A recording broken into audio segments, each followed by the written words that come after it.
এবং শ্রী স্বামীজি মহারাজের চরণে আমার ভক্তিপূর্ণ প্রণাম জানাই সমবেত সকল ভক্তজনকে, মা বোনেদের সকলকে।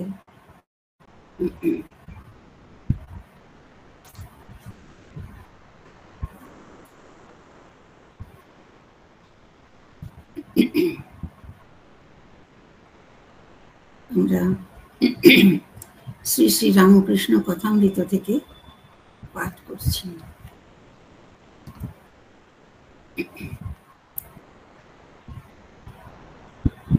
শ্রী শ্রী রামকৃষ্ণ কথামৃত প্রথম ভাগ, পঞ্চম পরিচ্ছেদ এর কিছুটা অংশ পাঠ করে আমাদের গত দিনের আলোচনা শেষ হয়েছিল। আগের দিনের শেষ প্রসঙ্গ ছিল ঈশ্বর দর্শন সাকার না নিরাকার।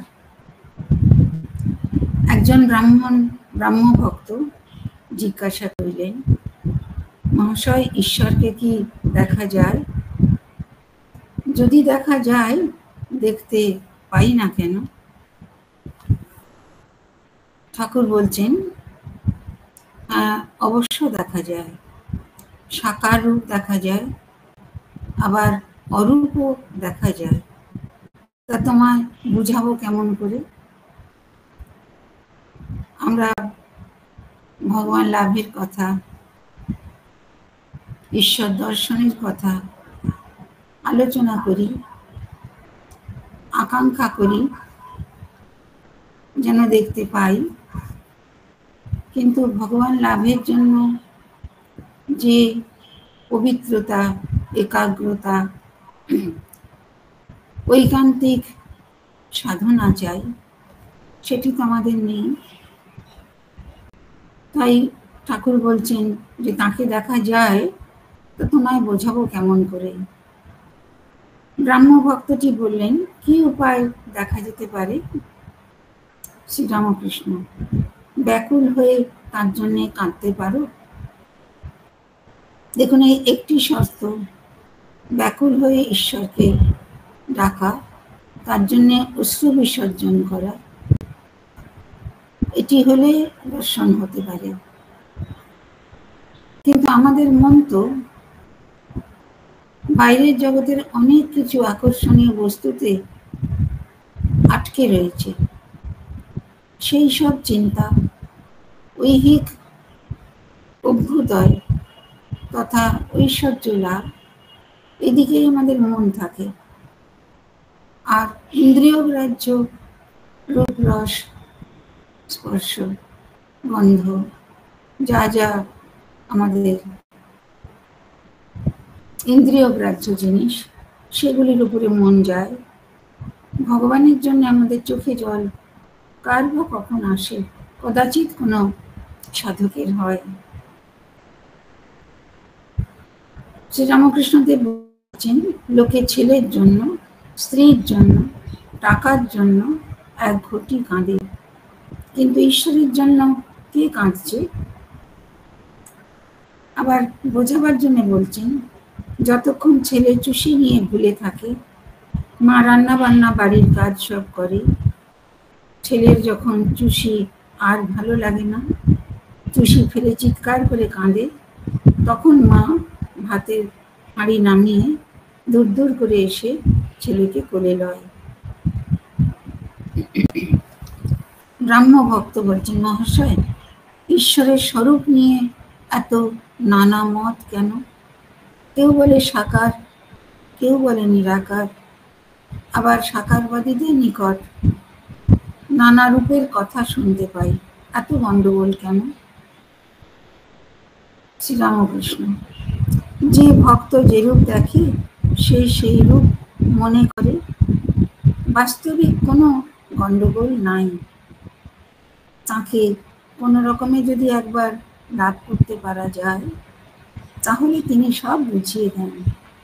সে পাড়াতেই গেলে না সব খবর পাবে কেমন করে? এইটি ছিল গত দিনের শেষ প্রসঙ্গ। শ্রীরামকৃষ্ণদেব তাঁর উপদেশগুলি সকলের বোধগম্য করবার জন্য, ভাবটি যাতে আমরা হৃদয়ঙ্গম করতে পারি তার জন্য তিনি অনেক উপমা দিয়ে বোঝাতেন। এখানে বলছেন একটা গল্প শুনো। একজন বাহ্যে গেছিল, সে দেখলে যে গাছের উপর একটি জানোয়ার রয়েছে। সে এসে আরেকজনকে বললে, দেখো অমুক গাছে একটি সুন্দর লাল রঙের জানোয়ার দেখে এলাম। লোকটি উত্তর করলে, আমি যখন গেছিলাম আমিও দেখেছি। তা সে লাল রং হতে যাবে কেন? সে যে সবুজ রং। আর একজন বললে, না না, আমি দেখেছি হলদে। এইরূপে আরো কেউ কেউ বললে, না, জর্দা, বেগুনি, নীল ইত্যাদি। শেষে ঝগড়া। তখন তারা গাছতলায় গিয়ে দেখে একজন লোক বসে আছে। তাকে জিজ্ঞাসা করাতে সে বললে, আমি এই গাছতলায় থাকি, আমি সেই জানোয়ারটিকে বেশ জানি। তোমরা যা যা বলছো সব সত্য। সে কখনো লাল, কখনো সবুজ, কখনো হলদে, কখনো নীল, আরো সব কত কি হয়, বহুরূপী। আবার কখনো দেখি কোনো রঙই নাই, কখনো সগুণ, কখনো নির্গুণ। ঠাকুর হয়তো এই বোঝাতে চেয়েছেন যে ভক্ত ঈশ্বরের যে রূপ কল্পনা করে সেই রকম সে রূপ দেখে। তার আলাদা কোনো রূপ বা রং নির্দিষ্ট যে কেবল এটা ছাড়া অন্য কিছু নয়, তা নয়। আরো বলছেন ঠাকুর, অর্থাৎ যে ব্যক্তি সদা সর্বদা ঈশ্বর চিন্তা করে সেই জানতে পারে তার স্বরূপ কি। সে ব্যক্তি জানে যে তিনি নানা রূপে দেখা দেন, নানা ভাবে দেখা দেন। তিনি সগুণ, আবার তিনি নির্গুণ। যে গাছতলায় থাকে সে জানে যে বহুরূপের নানা রং, আবার কখনো কখনো কোনো রঙই থাকে না। অন্য লোক কেবল তর্ক ঝগড়া করে কষ্ট পায়। কবির বলতো, নিরাকার আমার বাপ, সাকার আমার মা। ভক্ত যে রূপটি ভালোবাসে সেই রূপে তিনি দেখা দেন। তিনি যে ভক্তবৎসল, ভগবান যে করুণাময়, তিনি যে তার ভক্তের প্রতি দয়ালু, তিনি তার মনোতুষ্টির জন্য সে যে রূপ কল্পনা করে, যে রূপে ঈশ্বরকে দেখতে চায়, তাকে তিনি সেই রূপে দেখা দেন। প্রসঙ্গে বলছেন ঠাকুর, পুরাণে আছে বীর হনুমানের জন্য তিনি রাম রূপ ধরেছিলেন। অন্যত্র এই বিষয়টি আরেকটু বিশদে লেখা আছে, বলা আছে যে লক্ষ্মীনারায়ণ রয়েছেন বৈকুণ্ঠে, মহাবীর গিয়েছেন ভগবানের দর্শনের জন্য। তখন নারায়ণ বলছেন লক্ষ্মীকে, তুমি সীতারূপ ধরে বসো। রাম সীতারূপ না দেখলে হনুমানের মনোতুষ্টি হবে না। তাহলে ভগবানের স্বরূপ কি? যে তাকে যেভাবে ডাকে সে সেভাবে দেখতে পায়। তার নির্দিষ্ট কোনো একটি রূপই স্থির নয়, বাকি সব ভুল, এমন কথাও সত্য নয়। বেদান্ত বিচারের কাছে রূপ টুপ উড়ে যায়। সে বিচারের শেষ সিদ্ধান্ত এই, ব্রহ্ম সত্য আর নামরূপ যুক্ত জগৎ মিথ্যা। যতক্ষণ আমি ভক্ত এই অভিমান থাকে, ততক্ষণই ঈশ্বরের রূপ দর্শন আর ঈশ্বরকে ব্যক্তি বলে বোধ সম্ভব হয়। আমি যতক্ষণ একটি মানুষ, আমি ভক্তিমান, আমি এই রূপে ভগবানের আরাধনা করে আনন্দ পাই, এই বোধ থাকে, ততক্ষণই ঈশ্বরের রূপ দর্শন আর ঈশ্বরকে ব্যক্তি বলে বোধ হয়। বিচারের চোখে দেখলে ভক্তের আমি অভিমান ভক্তকে একটু দূরে রেখেছে। কালী রূপ কি শ্যামা রূপ 14 পোয়া কেন? দূরে বলে সূর্য ছোট দেখায়। কাছে যাও, তখন এত বৃহৎ দেখাবে যে ধারণা করতে পারবে না। আবার কালী রূপ কি শ্যাম রূপ, শ্যামবর্ণ কেন? সেও দূর বলে। মা কালীর গাত্রবর্ণ কালো, যেটি কল্পনা করা হয়েছে তার রূপের বর্ণনা দেওয়া হয় বা পট কি প্রতিমা গড়া হয়। যে কালো রূপ কেন? তিনি আমাদের থেকে অনেক দূরে রয়েছেন বলে। যেমন দিঘির জল দূর থেকে সবুজ, নীল বা কালো বর্ণ দেখায়, কাছে গিয়ে হাতে করে জল তুলে দেখো কোনো রঙই নাই। আকাশ দূরে গেলে নীল বর্ণ, কাছে দেখো কোনো রং নাই। তাই বলছি বেদান্ত দর্শনের বিচারে ব্রহ্ম নির্গুণ। তার কি স্বরূপ তা মুখে বলা যায় না, কিন্তু যতক্ষণ তুমি নিজে সত্য ততক্ষণ জগৎও সত্য। ঈশ্বরের নানা রূপও সত্য, ঈশ্বরকে ব্যক্তিবোধও সত্য। ঠাকুর কিন্তু বারবার সবাইকে বলতেন, ভক্তি পথ তোমাদের পথ, এ খুব ভালো, এ সহজ পথ। অনন্ত ঈশ্বরকে কি জানা যায়? আর তাকে জানবারই বা দরকার কি? এই দুর্লভ মানুষ জন্ম পেয়ে আমার দরকার তাঁর পাদ পদ্মে যেন ভক্তি হয়। ভক্তি কি? শ্রদ্ধাপূর্ণ ভালোবাসা, আপন বোধ, তাকে নিজের বলে জানা। এই পথটি অপেক্ষাকৃত সহজ। বিচার পথ, জ্ঞানের পথ, সব কিছুকে জগতের নীতি নীতি করে পরিত্যাগ করে মূল সত্যে উপনীত হওয়া এত সহজ নয়।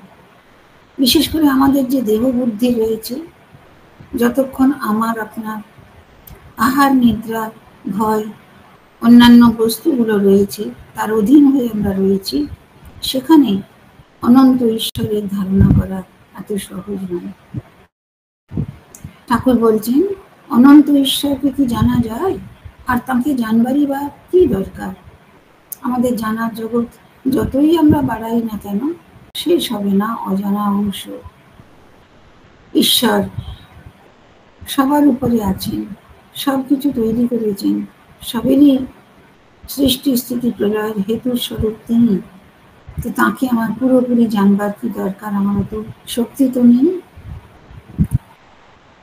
ঠাকুর বলছেন, এই দুর্লভ মানুষ জন্ম পেয়ে, মনুষ্য জন্ম দুর্লভ। আমরা ভুলে যাই, ছোটখাটো জিনিস নিয়ে আমরা ব্যস্ত থাকি, অকারণ অনুচিত বিষয় নিয়ে আমরা বিবাদ কলহে মত্ত হই, কোনো অপ্রয়োজনীয় বিষয় মনোযোগ দিয়ে ঈর্ষা বা অন্যান্য রিপুর বশীভূত হই। আমাদের সৌভাগ্য যে আমরা মানব দেহ, মন, বুদ্ধি লাভ করেছি। অন্য প্রাণীর নেই বিচার শক্তি, নেই কল্পনা শক্তি, নেই ঈশ্বর চিন্তার কোনো প্রয়োজন বা ইচ্ছা, অনন্তের কোনো বোধ। তাই বলছেন, এই দুর্লভ মানুষ জন্ম পেয়ে আমার দরকার তার পাদ পদ্মে যেন ভক্তি হয়। আমরা সাধারণ মানুষ যারা জীবন ধারণের জন্য যা প্রয়োজনীয় তা করব, বাকি সব মনটা পুড়িয়ে এনে ভগবানের পাদ পদ্মে দেওয়া, তার প্রতি ভক্তি অনুভব করা, এটাই আমাদের দরকার। যদি আমার এক ঘটি জলে তৃষ্ণা যায়, পুকুরে কত জল আছে এক মাপবার আমার কি দরকার? আমি আধ বোতল মদে মাতাল হয়ে যাই, শরীর দোকানে কত মন মদ আছে, এই হিসাবে আমার কি দরকার? অনন্তকে জানার দরকারই বা কি?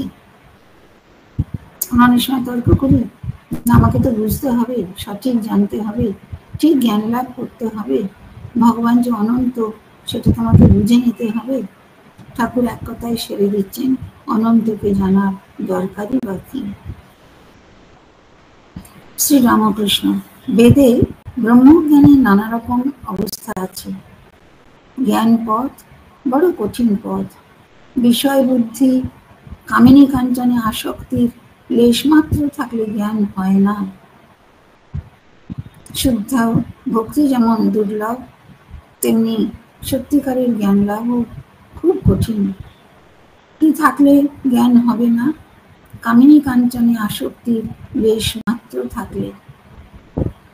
পুরুষের পক্ষে স্ত্রী, লোকের প্রতি স্ত্রী জাতির প্রতি আকর্ষণ, আর সকল মানুষের পক্ষে টাকা কড়ি ধন দৌলতের প্রতি যে আকর্ষণ, তার যদি কণামাত্রও আমাদের মধ্যে থাকে, তাহলে ব্রহ্মজ্ঞান হবে না। এই পথ কলিযুগের পক্ষে নয়। এই সম্বন্ধে বেদে সপ্তম ভূমি বা 7 প্লেন্স এর কথা আছে। এই 7 ভূমি মনের স্থান। 7টা পর্যায়ে আমাদের মন লিপ্ত থাকে। যখন আমাদের সংসারে মন থাকে, ঠাকুর বলছেন, যখন সংসারে মন থাকে তখন লিঙ্গ বুদ্ধ নাভি মনের বাসস্থান। মানে সাধারণ দেহবৃত্তির যা যা অনুভব কেন্দ্র, সেখানে আমাদের মন বসে আছে। মনের তখন ঊর্ধ্ব দৃষ্টি থাকে না, কেবল কামিনী কাঞ্চনে মন থাকে। মনের চতুর্থ ভূমি হচ্ছে হৃদয়। তখন প্রথম চৈতন্য হয়েছে আর চারিদিকে জ্যোতি দর্শন হয়। তখন সে ব্যক্তি ঐশ্বরিক জ্যোতি দেখে অবাক হয়ে বলে, একই একই। তখন আর নিচের দিকে মন যায় না। এবার মনের পঞ্চম ভূমির কথা ঠাকুর বলছেন। মনের পঞ্চম ভূমি, পঞ্চম স্তর হলো কণ্ঠ। মন যার কণ্ঠে উঠেছে, তার অবিদ্যা অজ্ঞান সব গিয়ে ঈশ্বরীয় কথা বই অন্য কোনো কথা শুনতে বা বলতে ভালো লাগে না। যদি কেউ অন্য কথা বলে, সেখান থেকে উঠে যায়। ভক্তের এই অবস্থা যখন হয়, এটি খুবই কাম্য। যার মন উঠেছে কণ্ঠে, তার অবিদ্যা অজ্ঞান এসব চলে গিয়ে ঈশ্বরীয় কথা বই অন্য কোনো কথা শুনতে বা বলতে ভালো লাগে না। দেখুন, আমরা ভালোবাসি বলে এইসব শাস্ত্র, ভগবত প্রসঙ্গ পড়ি, শুনি, অন্যকে শোনাই। এই যেমন 5 জনে মিলে বসে হয়তো শোনা হচ্ছে, এমন একটি যে যোগাযোগ ব্যবস্থা করা হয়েছে যন্ত্র মাধ্যমে। কেন? আমাদের সৎ কথা, ভগবত বিষয়ক প্রসঙ্গ শুনতে ভালো লাগে, ঠিক। কিন্তু কতক্ষণ? মাসে 1 দিন, সপ্তাহে 1 দিন, সারা দিনের মধ্যে 15 মিনিট, আধ ঘন্টা, 1 ঘন্টা, 20 মিনিট, সে হলো আমাদের ঈশ্বর চিন্তার সময়। বাকি সময় আমরা জাগতিক নানা কাজে ব্যস্ত থাকি। সেটা করতে হবে আমাদের জীবনযাপনের জন্য। তবে জীবনযাপনের জন্য যতটুকু প্রয়োজন, তার অনেক বেশি সময় আমরা ঐহিক বিষয়ে মনোযোগ দিই। আমাদের স্বাভাবিক রুচি প্রবণতাটা ওই দিকে। এই জামা কাপড়, ওই খাওয়া দাওয়া, এরকম বাড়ি ঘর, এরকম করেছে, আমার ওরকম করতে হবে, আরো কত কি। ঈশ্বরীয় কথা আমরা নিয়ে সারাদিন থাকবো, এতটা সোজা নয়। আর যার মন পঞ্চম ভূমিতে বা কণ্ঠে উন্নীত হয়েছেন, ঠাকুর বলছেন ঈশ্বরীয় কথা বই অন্য কথা শুনতে বা বলতে ভালো লাগে না। সে আলোচনাও করে না, সে শুনতেও চায় না। এরম মানুষ আমরা কজন, অমন বন্ধু আমাদের কজন। যদি কেউ অন্য কথা বলে, সেখান থেকে উঠে যায়। আরো উঁচুতে মনের স্তর কোথায়? কপালে। মনের ষষ্ঠ ভূমি কপাল।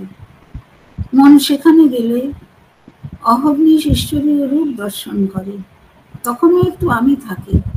সেই ব্যক্তি সেই নিরূপম রূপ দর্শন করে উন্মত্ত হয়ে সেই রূপকে স্পর্শ আর আলিঙ্গন করতে যায়, কিন্তু পারে না।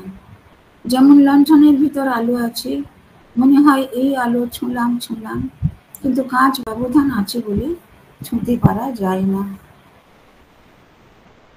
আগের প্রসঙ্গে আবারও আসছি।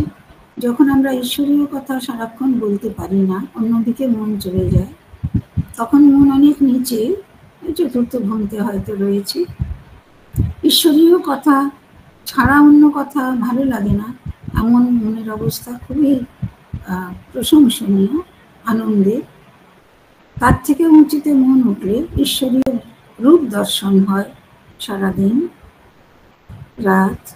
সেই নিরূপম রূপ দর্শন করে সে অবাক হয়ে তাকে ধরতে, স্পর্শ করতে, আলিঙ্গন করতে চায়, কিন্তু পারে না।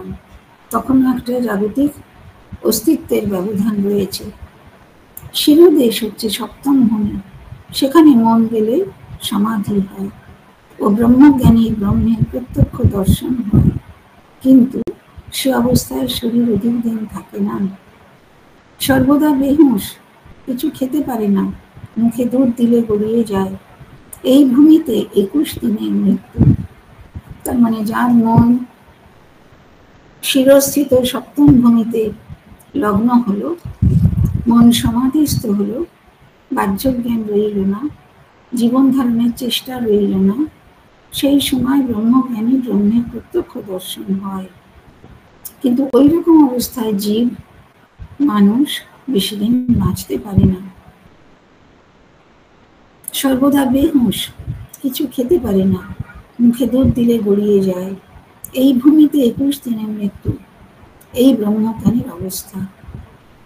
তখনই ঠাকুর বলছেন তোমাদের, আমি মনে করি আমাদের সাধারণ মানুষের ভক্তিপথ, ভক্তিপথ খুব ভালো আর সহজ। আমায় একজন বলেছিল, মহাশয় আমাকে সমাধিটা শিখিয়ে দিতে পারেন? সেই এক জিনিস কি দেখুন, সেই সাধনার শ্রেষ্ঠতম যে স্তর, মনের দেহের যে এতখানি উন্নয়ন, যখন ঈশ্বরের রূপ দর্শন করে সে বিভোর হয়ে আছে, জাগতিক কোনো বস্তুর চেতনা নেই, নিজের জীবন ধারণের কোনো চেষ্টা নেই, সেই মনের তন্ময় অবস্থা একজন বলেছিল ঠাকুরকে, আমাকে সমাধিটা শিখিয়ে দিতে পারেন? মজার কথা, হাসির কথা, সবাই হাসছেন। ঠাকুর বর্ণনা করছেন, সমাধি হলে সব কর্ম ত্যাগ হয়ে যায়, পূজা জপাদি কর্ম, বিষয় কর্ম সব ত্যাগ হয়। প্রথমে কর্মের বড় হইচই থাকে, যত ঈশ্বরের দিকে এগোবে ততই কর্মের আড়ম্বর কমে, এমনকি তাঁর নাম গুণগান পর্যন্ত বন্ধ হয়ে যায়। ভক্ত যে পূজা জপ এসব করেন, সেগুলো যতই ঈশ্বরের দিকে মন তার তন্ময় হতে থাকে, সেগুলো কমে যায়, এমনকি তার নাম গুণগান পর্যন্ত বন্ধ হয়ে যায়। কি আশ্চর্য না? ঠাকুর বলছেন শিবনাথের দিকে তাকিয়ে, যতক্ষণ তুমি সবাই আসনি, তোমার নাম গুণ কথা অনেক হয়েছে, যাই তুমি এসে পড়েছ অমনি সেসব কথা বন্ধ হয়ে গেল। তখন তোমার দর্শনেতেই আনন্দ। তখন লোকে বলে, এই যে শিবনাথ বাবু এসেছেন, তোমার বিষয়ে অন্য সব কথা বন্ধ হয়ে যায়। আমার এই অবস্থার পর গঙ্গা জলে তর্পণ করতে গিয়ে দেখি যে হাতের আঙুলের ভিতর দিয়ে জল গলে গলে পড়ে যাচ্ছে। মানুষ গঙ্গা স্নান বা পুণ্যতোয়া নদীতে স্নান করতে গেলে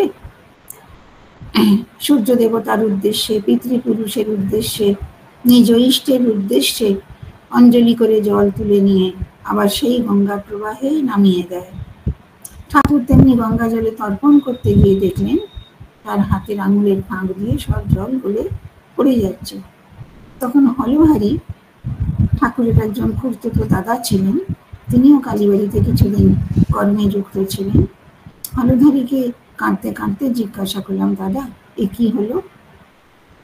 হলধারী বললে, একে গলিত হস্ত বলে, ঈশ্বর দর্শনের পর তর্পণাদি কর্ম থাকে না।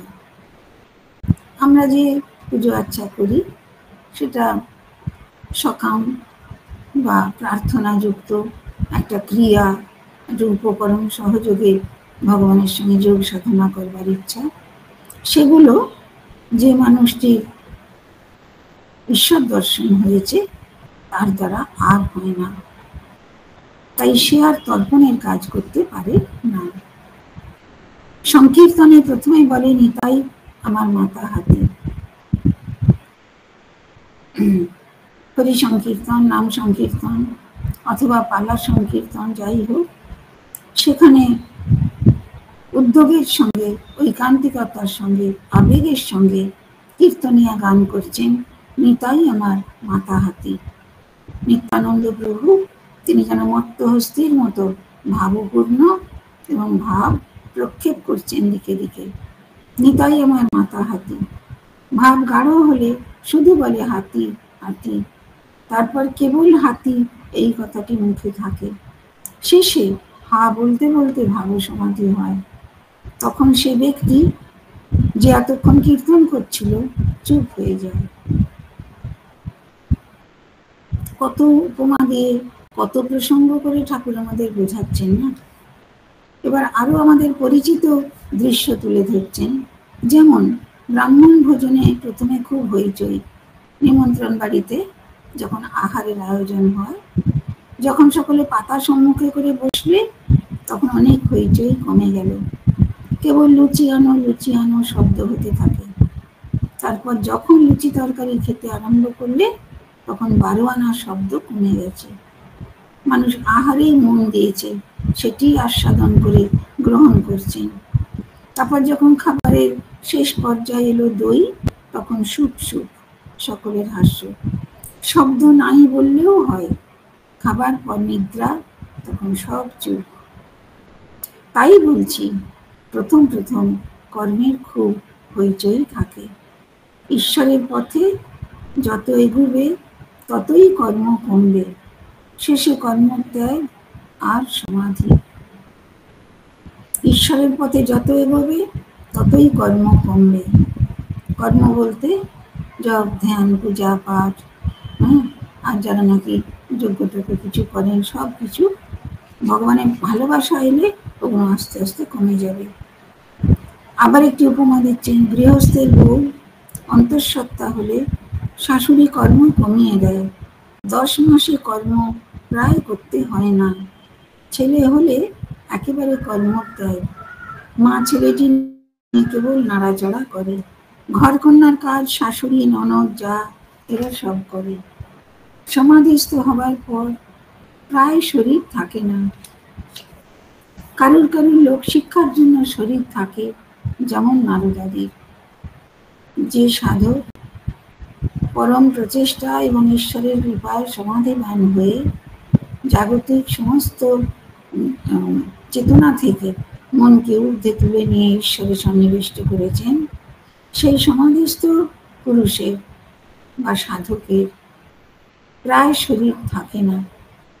ওই যে আগে বললেন, যার ঈশ্বর দর্শন করে মন পূর্ণ হয়েছে, তার আহারের চেষ্টা থাকে না, বাইরের জগতের হুঁশ থাকে না, তাকে খাইয়ে দিলেও তার শরীরে খাদ্যবস্তু প্রবেশ করে না।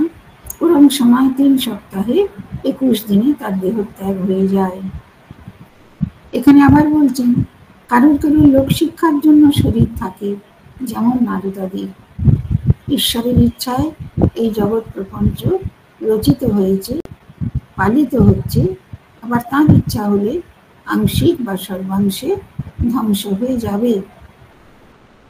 এবার ভগবানের ইচ্ছা জগতের মানুষের হুঁশ হবার জন্যে, তাদের জ্ঞান বৃদ্ধির জন্যে, তাদের একটু শান্তি স্বস্তি পাবার জন্যে শক্তিমান পুরুষেরা থাকুন, যারা নিজে সমাধিবান হয়েও মনকে আবার জাগতিক কল্যাণের জন্য নামিয়ে এনে জীবনযাপন করেন। তাই দৃষ্টান্ত দিচ্ছেন, যেমন নারদাদির, নারদ প্রভৃতি, আর চৈতন্যদেবের মতো অবতারদের। চৈতন্যদেব, নারদ, নারদ তো পৌরাণিক চরিত্র। আরো আমাদের বিশ্বাসযোগ্য হবে ভগবান শ্রীকৃষ্ণ চৈতন্যদেবের জীবনের কথা, তার অবদানের কথা। তিনি অবতার, তিনি মানুষকে প্রেম ভক্তি শেখাবার জন্য জীবন পাত করলেন। খুব খোঁড়া হয়ে গেলে কেহ কেহ ঝুড়ি কোদাল বিদায় করে দেয়। খুব খোঁড়া হয়ে গেলে, কারোর কুয়ো খোঁড়বার দরকার জলের জন্য, হয়ে গেলে সেই যন্ত্রপাতিগুলো সে বিদায় করে দেয়। কেউ কেউ রেখে দেয়, ভাবে যদি পাড়ার কারুর দরকার হয়। যিনি পাড়ার কারুর দরকার হয় বলে রেখে দিলেন, তিনি মহত্তর ব্যক্তি। তার মনের মধ্যে পরোপকার চেষ্টা আছে, অন্যের মঙ্গল করবার জন্য আয়োজন করবার ইচ্ছা আছে, তারাই যেন অবতার মহাপুরুষ। আমরা আচার্য শঙ্কর, শ্রী চৈতন্যদেব, বুদ্ধদেব, এদের জীবন কথা যখন পাঠ করি, ভগবান শ্রী রামকৃষ্ণ দেবের, দেখি যত বড় হচ্ছেন, জ্ঞান বুদ্ধির বিকাশ হচ্ছে, মেধা অসাধারণ, প্রতিভা অনেক, তা দিয়ে নিজের তার অনেক উন্নতি হয়ে গেল। সাধন ভজনে লিপ্ত হয়েও দ্রুত উন্নতি সাধন করে একেবারে যে অপূর্ব ভাবাবস্থা তাও তারা অর্জন করছেন। তারপরে তাদের ইচ্ছা কি যে আমি অন্যের সেবায় নিজেকে নিবেদন করব। তাই এরূপ মহাপুরুষ জীবের দুঃখে কাতর। এরা স্বার্থপর নয় যে আপনাদের জ্ঞান হলেই হলো। স্বার্থপর লোকের কথা তো জানো, এখানে মত বললে মতবে না, পাছে তোমার উপকার হয়, সকলের হাস্য। ঠাকুরের কথাগুলো খুব একটা সভ্য সমাজে প্রযোজ্য নয়, কিন্তু উনি বলছেন এই যে মানুষ সামান্য কোনো উপকারও অন্যের জন্য করতে চায় না, তা সে যাই হোক, যে পর্যায়েরই ত্যাগ স্বীকার করতে হোক না কেন। 1 পয়সার সন্দেশ দোকান থেকে আনতে দিলে চুষে চুষে এনে দেয়, সকলের হাস্য। কিন্তু শক্তি বিশেষ। সামান্য আধার লোক শিক্ষা দিতে ভয় করে। হাওয়াতে কাঠ নিজে একরকম করে ভেসে যায়, কিন্তু একটা পাখি এসে বসলে ডুবে যায়। হালকা পাতলা কাঠ নদীতে ভেসে যাচ্ছে, তার উপর একটা ছোট পাখি এসে বসলেও কাঠটা ডুবে গেল, পাখি উড়ে চলে গেল কোথাও। কিন্তু নারদাদি বাহাদুরি কাঠ, এই কাঠ নিজেও ভেসে যায়, আবার উপরে কত মানুষ, গরু, হাতি পর্যন্ত নিয়ে যেতে পারে। অবতার হচ্ছেন বাহাদুরি কাঠ। তার নিজের সাধন ভজন সিদ্ধি সব পূর্ণ হয়েছে, তথাপি তিনি লোককল্যাণের জন্য, মানুষের শিক্ষার জন্য, তাদের আনন্দ ও শক্তি বৃদ্ধির জন্য সাধন ভজনের অংশ বিতরণ করতে থাকেন, উৎসাহ দেন ভগবানকে ডাকতে, প্রয়োগ করেন সহজ শিক্ষা পদ্ধতি, যাতে তারা জাগতিক মালিন্য থেকে কাটিয়ে উঠে ঊর্ধ্বতর উচ্চতর মানব জীবন যাপন করে ধন্য হতে পারে। শ্রীরামকৃষ্ণ শিবনাথাদের প্রতি, হাগা তোমরা ঈশ্বরের ঐশ্বর্য অত বর্ণনা করো কেন? শিবনাথ শাস্ত্রী একজন বড় বিদ্বান পণ্ডিত, ব্রাহ্ম সমাজের নেতৃস্থানীয় মানুষ। ঠাকুর তাকে সোজাসুজি জিজ্ঞাসা করছেন, হাগা তোমরা ঈশ্বরের ঐশ্বর্য অত বর্ণনা করো কেন? আমি কেশব সেনকে ওই কথা বলেছিলাম। একদিন তারা সব ওখানে কালীবাড়িতে গিয়েছিল, কেশব সেন এসেছিলেন দলবল নিয়ে দক্ষিণেশ্বর কালীবাড়িতে। ঠাকুর বলছেন, আমি বললাম তোমরা কিরকম লেকচার দাও আমি শুনব। তা গঙ্গার ঘাটের চাঁদনিতে সভা হলো, আর কেশব বলতে লাগলো, বেশ বললে, আমার ভাব হয়ে গিয়েছিল। পরে কেশবকে আমি বললাম, তুমি এগুলো এত বলো কেন? ঠাকুরের সামনে বক্তৃতা করা তো সোজা নয়। ঠাকুর কেশব সেনের মতন প্রথম শ্রেণীর আচার্য বক্তা, এত যশস্বী একজন কলকাতার বিখ্যাত মানুষ, তাকে পয়েন্ট ব্ল্যাঙ্ক বলছেন, তুমি এগুলো এত বলো কেন? কোনগুলো? এবার কোট করছেন, ওরা বক্তৃতার সময় বলেছেন, কেশববাবু বলেছেন, হে ঈশ্বর, তুমি কি সুন্দর ফুল করিয়াছ, তুমি আকাশ করিয়াছ, তুমি তারা করিয়াছ, তুমি সমুদ্র করিয়াছ, এইসব তোমরা এগুলো এত বলো কেন? বলে আমাদের দুর্বলতাটা ধরিয়ে দিচ্ছেন। যারা নিজে ঐশ্বর্য ভালোবাসে, তারা ঈশ্বরের ঐশ্বর্য বর্ণনা করতে ভালোবাসে। যারা নিজে ঐশ্বর্যের দাস বা আকৃষ্ট হয়, তারাই ভগবানের ঐশ্বর্য আছে আর ওই কথা বর্ণনা করে আনন্দ পান। যখন রাধাকান্তের গয়না চুরি গেল, সেজবাবু রানী রাসমণির জামাই অর্থাৎ মথুরামোহন বিশ্বাস রাধাকান্তের মন্দিরে গিয়ে ঠাকুরকে বলতে লাগলো, ছি ঠাকুর, তুমি তোমার গয়না রক্ষা করতে পারলে না। খুব মজার প্রসঙ্গ। মথুরামোহন বিশ্বাস রানী রাসমণির জামাতা, তিনি অনেক ধনী ব্যক্তি। তিনি গিয়ে ঠাকুরকে, রাধাকান্তকে বকছেন যে ছি ঠাকুর, তুমি তোমার গয়না সবই ঠিক করে রাখতে পারলে না, গয়না রক্ষা করতে পারলে না। ঠাকুর বলছেন, আমি সেজবাবুকে বললাম, ও তোমার কি বুদ্ধি, স্বয়ং লক্ষ্মী যার দাসী পদসেবা করেন, তার কি ঐশ্বর্যের অভাব? এ গয়না তোমার পক্ষেই ভারী একটা জিনিস, কিন্তু ঈশ্বরের পক্ষে কতগুলো মাটির ডালা। ছি, অমনহীন বুদ্ধির কথা বলতে নাই। কি ঐশ্বর্য তুমি তাকে দিতে পারো? ঠাকুরের যুক্তি কি সুন্দর! যিনি পরমেশ্বর, যিনি সর্বপ্রকার ঐশ্বর্যের অধিকারী, আর যার শক্তি মা লক্ষ্মী, যিনি তার পদসেবা করছেন, তিনি তো ঐশ্বর্যের অধিষ্ঠাত্রী। তো তার কি গয়না অমুক তমুকে এত অভাববোধ থাকবে? এ গয়না তোমার পক্ষে ভারী একটা জিনিস, কিন্তু ঈশ্বরের পক্ষে কতগুলো মাটির ঢেলা। ছি, অমনহীন বুদ্ধির কথা বলতে নয়। কি ঐশ্বর্য তুমি তাকে দিতে পারো? আমরা যারা সাকার উপাসনা করি, উপকরণ দিয়ে ভগবানের পুজো করি, করতে ভালোবাসি, বিশেষ পুজো বা বিশেষ পর্ব পালনের জন্য সমারোহ করি, তখন উত্তম সব আহার্য নিজেরা যা দামি মনে করি, ভালো মনে করি, অপূর্ব বলে জানি, সেগুলি জোগাড় করিয়া তাকে দিই।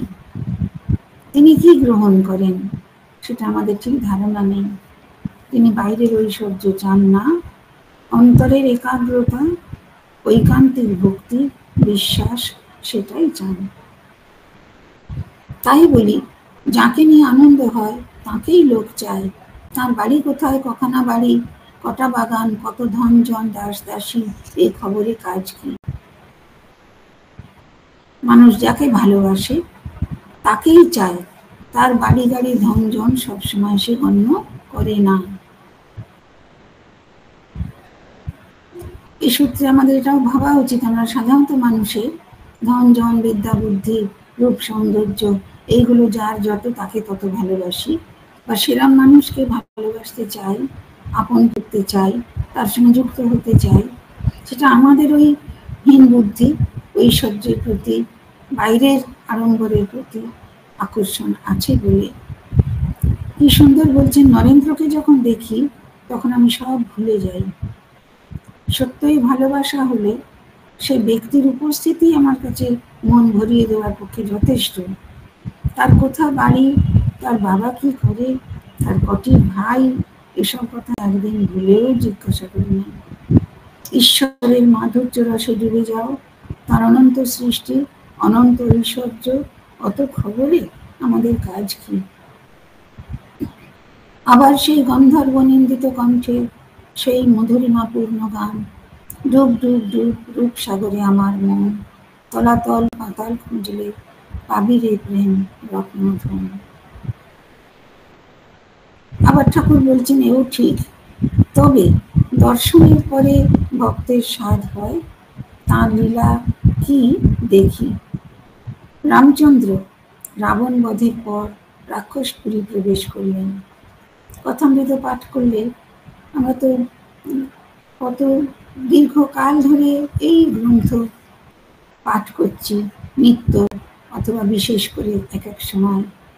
কখনো গল্পগুলো পুরনো হয় না, বাক্যগুলো নিস্তেজ হয় না, কোনো আলোচনাটা মনে হয় না এ তো শুনেছি আর লাগবে না, পাতা ঘুরিয়ে দিই। তা কিন্তু নয়, পাতা উল্টে দিই। কিরকম দর্শনের পর ভক্তের স্বাদ হয়, তার লীলা কি দেখি। রামচন্দ্র রাবণ বধের পর রাক্ষসপুরী প্রবেশ করলেন। এটি একটা দৃশ্য ঠাকুর বর্ণনা করছেন। লঙ্কা জয় হয়েছে, জয় করার পরে তো নিয়ম অধিকার করতে হবে, তাই রাম লক্ষ্মণ পুরী প্রবেশ করলেন। বুড়ি নিকষা দৌড়ে পালাতে লাগলো। নিকষাকে রাবণ, বিভীষণ, কুম্ভকর্ণ এদের মাতা। লক্ষ্মণ বললেন, রাম এ কি বলুন দেখি। লক্ষ্মণ অবাক হয়ে গেছেন, এই নিকষা এত বুড়ি, কত পুত্র শোক পেয়েছে, তার এত প্রাণের ভয় পালাচ্ছে। রামচন্দ্র নিকষাকে অভয় দান করে সম্মুখে আনিয়ে জিজ্ঞাসা করাতে নিকষা বললে, এই কাহিনীর উপস্থাপনা এত সংক্ষিপ্ত অথচ প্রাণময়, আশ্চর্য লাগে আমাদের। নিকষাকে অভয় দান করে সম্মুখে আনিয়ে সে কেন চলে যাচ্ছে, পালাচ্ছে জিজ্ঞাসা করলে বললে, রাম এতদিন বেঁচে আছি বলে তোমার এত লীলা দেখলাম। নিকষা পরম ভক্তিমতী তো, তাই আরো বাঁচবার স্বাদ আছে, তোমার আরো কত লীলা দেখব। সবাই হাসছেন। শিবনাথের প্রতি, তোমাকে দেখতে ইচ্ছা করে। শুদ্ধাত্মাদের না দেখলে কি নিয়ে থাকবো? শুদ্ধাত্মাদের পূর্বজন্মের বন্ধু বলে বোধ হয়। এই ব্রাহ্ম সমাজের প্রতি, সকলের প্রতি ঠাকুরের এত প্রীতি, স্নেহ, ভালোবাসা, শ্রদ্ধাও বটে। যদিও তাদের পূজা পদ্ধতি, মানে সাধন পদ্ধতি এবং আলোচ্য বিষয় নিয়ে ঠাকুর যথাস্থানে প্রতিবাদ তুলেছেন, কিন্তু ঠাকুর ছিলেন সকলের প্রতি একটা ভালোবাসার মন নিয়ে সবার সঙ্গে মিশতেন। যেটুকু সমালোচনা করবার সেটা ধরিয়ে দিয়ে তাদের প্রতি তাঁর প্রগাঢ় ভালোবাসা সেটা প্রকাশ করেছেন। তোমাকে দেখতে ইচ্ছা করে। শিবনাথ শাস্ত্রী ঠাকুরের কাছে বেশি আসতেন না, নানা কাজে কর্মে কোনো কারণে হবে। কেশব সেন, বিজয় গোস্বামী আরো অন্যান্য অনেকে বারবার আসতেন। আর ঠাকুর কিন্তু চাইতেন শিবনাথকে দেখতে। তাই বলছে তোমাকে দেখতে ইচ্ছা করে। আমাদের কাকে দেখতে ইচ্ছা করে? যাকে ভালোবাসি তাকে। আমরা রাগ করে বিরক্ত হয়ে চোখে দেখতে পারি না, যা পছন্দ করি না। কিন্তু এই শিবনাথ শাস্ত্রীর প্রতি ঠাকুরের কেমন কথাটা আন্তরিক, তোমাকে দেখতে ইচ্ছা করে। কেন? শুদ্ধাত্মাদের না দেখলে কি নিয়ে থাকলো? যাদের জীবন পবিত্র, যাদের কথাবার্তা, আচরণ, তার ভাব শুদ্ধ, তাদের দেখলে তার প্রাণের আনন্দ। সেরকম মানুষ না থাকলে অন্যদের নিয়ে কি করে তিনি খুশি থাকতে পারেন? আরো পরে বলছেন, শুদ্ধাত্মাদের পূর্বজন্মের বন্ধু বলে বোধ হয়। যাদের স্বভাব সুন্দর তাদের ঠাকুর বলছেন তারা যেন তার পূর্বজন্মের বন্ধু। একজন ব্রাহ্মভক্ত জিজ্ঞাসা করলেন, মহাশয় আপনি জন্মান্তর মানেন? শ্রীরামকৃষ্ণ, হ্যাঁ আমি শুনেছি জন্মান্তর আছে। ঈশ্বরের কার্য আমরা ক্ষুদ্র বুদ্ধিতে কি বুঝবো? অনেকে বলে গেছে, তাই অবিশ্বাস করতে পারি না। বিশ্বদেব দেহত্যাগ করবেন, সরসজ্জায় শুয়ে আছেন, পাণ্ডবেরা শ্রীকৃষ্ণের সঙ্গে সব দাঁড়িয়ে। তারা দেখলেন বিশ্বদেবের চক্ষু দিয়ে জল পড়ছে। অর্জুন শ্রীকৃষ্ণকে বললেন, ভাই কি আশ্চর্য! পিতামহ যিনি স্বয়ং ভীষ্মদেব, সত্যবাদী, জিতেন্দ্রীয়, জ্ঞানী, অষ্টবসুর এক বসু, তিনিও দেহত্যাগের সময় মায়াতে কাঁদছেন। যেমন নিকষার দৃশ্যটি, তেমন আরেকটি ছবি ঠাকুর তুলে ধরছেন। বিশ্বদেব সরসজ্জায়, শ্রীকৃষ্ণ সহ পাণ্ডবগণ এসেছেন তাঁর দর্শনে, বিশ্বে চোখ দিয়ে জল পড়ছে। তাই অর্জুনের প্রশ্ন, যিনি এত বড় বীর, সত্যনিষ্ঠ, জিতেন্দ্রীয়, জ্ঞানী পুরুষ, বিশেষ শক্তি নিয়ে জন্মগ্রহণ করেছেন, তাঁরও চোখে জল দেহত্যাগের সময় মায়ার অধীন হয়ে? শ্রীকৃষ্ণ বিশ্বদেবকে কথা বলাতে তিনি বললেন, কৃষ্ণ তুমি বেশ জানো আমি সেজন্য কাঁদছি না। যখন ভাবছি যে পাণ্ডবদের স্বয়ং ভগবান নিজে সারথি, তাদেরও দুঃখ বিপদের শেষ নাই, তখন এই মনে করে কাঁদছি যে ভগবানের কার্য কিছুই বুঝতে পারলাম না। বিশ্বদেবের মন খারাপের কারণ কি? ভগবান শ্রীকৃষ্ণ সদা সর্বদা পাণ্ডব পক্ষে কাছে কাছে, পাশে পাশে রয়েছেন, তথাপি তাদের নানা প্রকার দুঃখ সংকটে বারংবার পতিত হয়েছে। তাহলে ভগবানের কাজ বুঝলাম না। মনে হয় এটি একটি পরম শিক্ষা আমাদের মানব সংসারের সমাজে। আমরা কত সজ্জন, কত দয়ালু, কত পবিত্র স্বভাব নরনারীকে নানা প্রকারের অবমাননা, তাচ্ছিল্য, কত রকমের যন্ত্রণা পেতে দেখি। তখন কি এই বিচার আনবো যে ধর্মপথে থেকে কি লাভ যদি এত দুঃখই পেতে হয়? তখন সেই রবীন্দ্রনাথের রচনায় যেমন আছে, ধৃতরাষ্ট্র জিজ্ঞাসা করছেন গান্ধারীকে, কি দিবে তোমার ধর্ম? গান্ধারীর ছোট্ট উত্তর, দুঃখ নব নব। মানব জীবনে যদি সত্য ধর্ম ন্যায় পরো তাকে ধরে থাকতে হয়, তাহলে এমন অনেক পরিস্থিতি আসতে পারে আমাদের জীবনে, যেখানে সাংসারিক কষ্ট, দৈহিক নির্যাতন, অনেক প্রকার অসম্মাননা পেতে হতে পারে। তাই বলে কি ইষ্টপথ ছেড়ে অন্যদিকে আমরা মন দেব? তাই তখন এই মনে করে কাঁদছি যে ভগবানের কার্য কিছুই বুঝতে পারলাম না। সমাজ গৃহে এইবার সন্ধ্যাকালীন উপাসনা হইল। রাত্রি প্রায় 8:30। সন্ধ্যার 4-5 দণ্ডের পর রাত্রি জ্যোৎস্নাময়ী হইল। উদ্যানের বৃক্ষরাজি লতাপল্লব শরৎচন্দ্রের বিমল কিরণে যেন ভাসিতে লাগিল। একদিকে এদিকে সমাজ গৃহে সংকীর্তন আরম্ভ হইয়াছে। ভগবান শ্রীরামকৃষ্ণ হরিপ্রেমে মাতোয়ারা হইয়া নাচিতেছেন। ব্রাহ্ম ভক্তেরা খোল করতাল লইয়া তাহাকে বেড়িয়া বেড়িয়া নাচিতেছেন। সকলেই ভাবে মত্ত, যেন শ্রী ভগবানের সাক্ষাৎকার লাভ করিয়াছেন। হরিনামের রোল উত্তরোত্তর উঠিতেছে। চারিদিকে গ্রামবাসীরা হরিনাম শুনিতেছেন আর মনে মনে উদ্যান স্বামী ভক্ত বেণীমাধবকে কতই ধন্যবাদ দিতেছেন। এই ব্রাহ্মণ সমাজ ঠিক কট্টর নিরাকারবাদী ব্রহ্মজ্ঞানীদের দল নয়। এরা অনেকেই ভজন অবশ্য ব্রাহ্মণগণ বরাবরই করেছেন। রাজা রামমোহন রায় নিজে অনেক ব্রহ্মসঙ্গীত লিখেছেন এবং তাদের উপাসনায় পরব্রহ্মের আলোচনা করে ভক্তির উদ্দীপনা করে ভজন হতো। ভজন কীর্তনের সঙ্গে হরিনাম সংকীর্তন এবং নৃত্য, এটি হয়তো শ্রীরামকৃষ্ণ দেবের উপস্থিতি এবং তাঁর প্রভাবের ফল।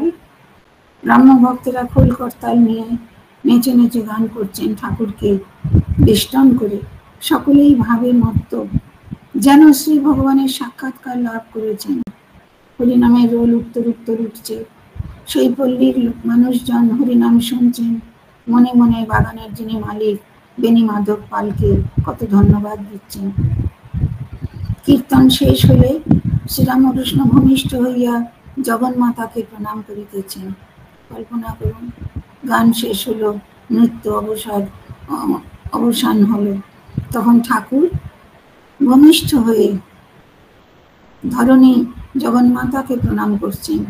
প্রণাম করতে করতে বলছেন, এগুলিও যেন মন্ত্রের মতো, ভাগবত ভক্ত ভগবান, জ্ঞানীর চরণে প্রণাম, ভক্তের চরণে প্রণাম, সাকারবাদী ভক্তের, নিরাকারবাদী ভক্তের চরণে প্রণাম, আগেকার ব্রহ্মজ্ঞানীদের চরণে, ব্রাহ্ম সমাজের ইদানীং ব্রহ্মজ্ঞানীদের চরণে প্রণাম। নাম করে করে পর্যায় উল্লেখ করে ঠাকুর প্রণতি জানাচ্ছেন সকল ভক্তকে, ভাগবতকে, ভগবানকে।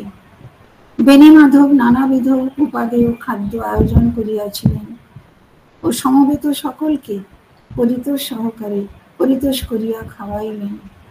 শ্রীরামকৃষ্ণ ও ভক্ত সঙ্গে বসিয়া আনন্দ করিতে করিতে প্রসাদ গ্রহণ করিলেন। এইটুকু আজকে পাঠ রইল।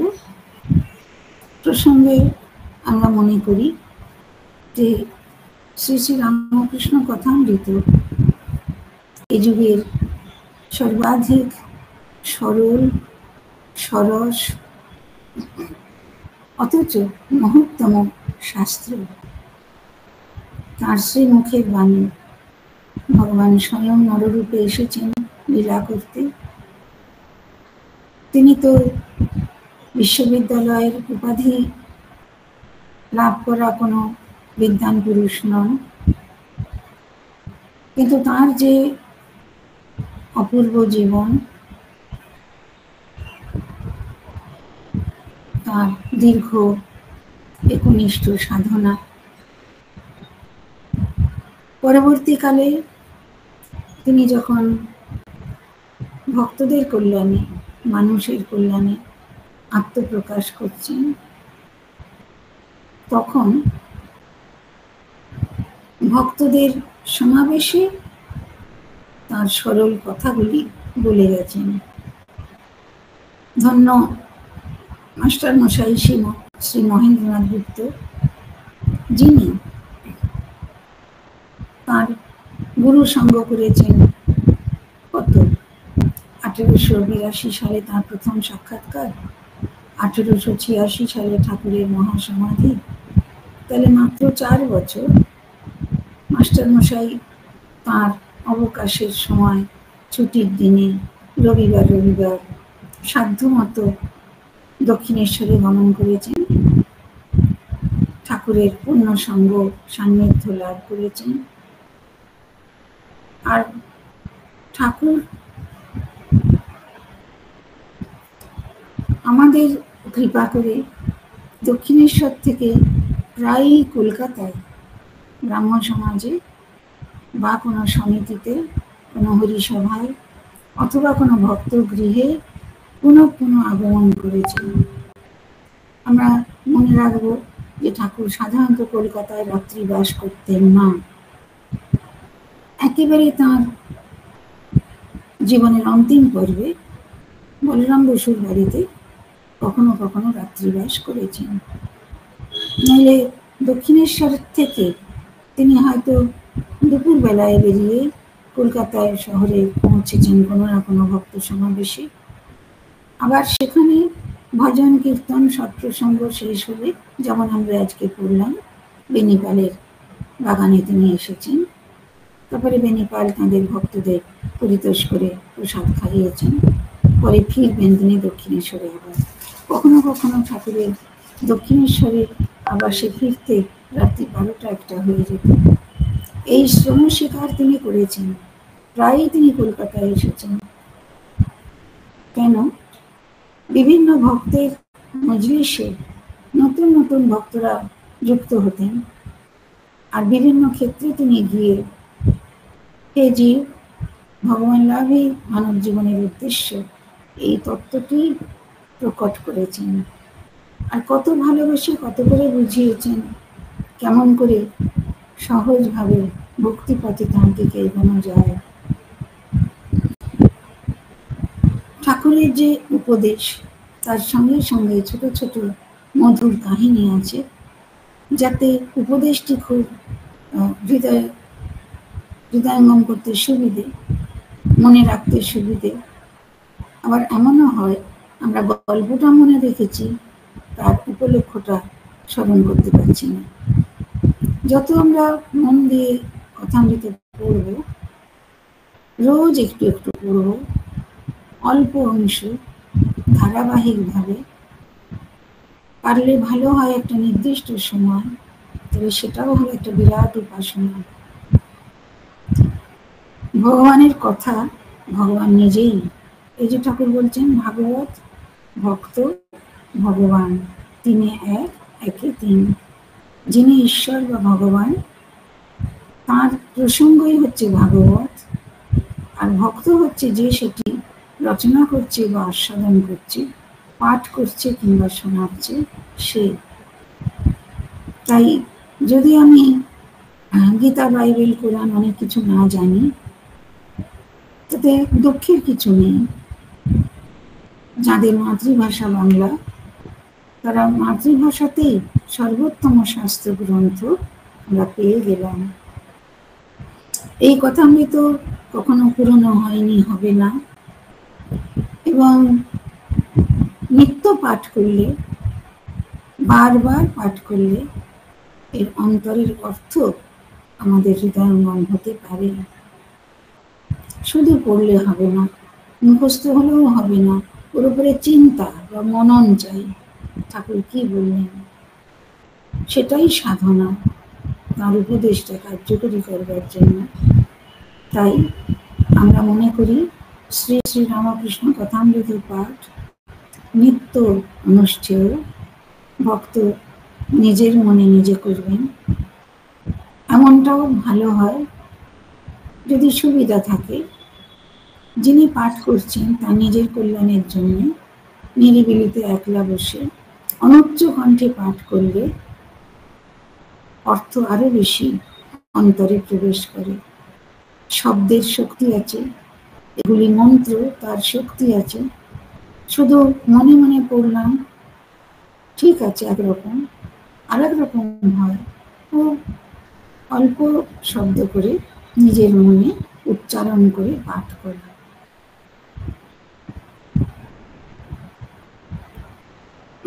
তব কথামৃতম তপ্ত জীবনম কবিভিরেরিতম কলমশাপহম শিবনমঙ্গলম শ্রীমদাততম ভুবি গৃণন্তি যে বুধিধা জনার্দন।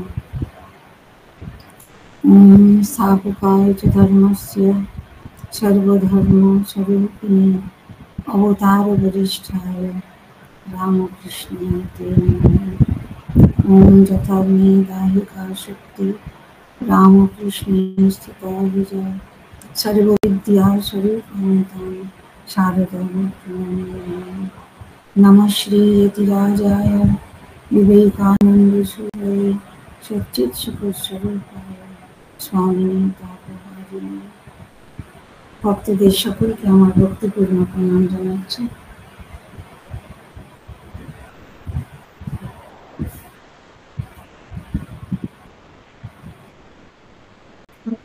শ্রীচরণে আমি সকল ভক্তদের হয়ে প্রণাম জানাই।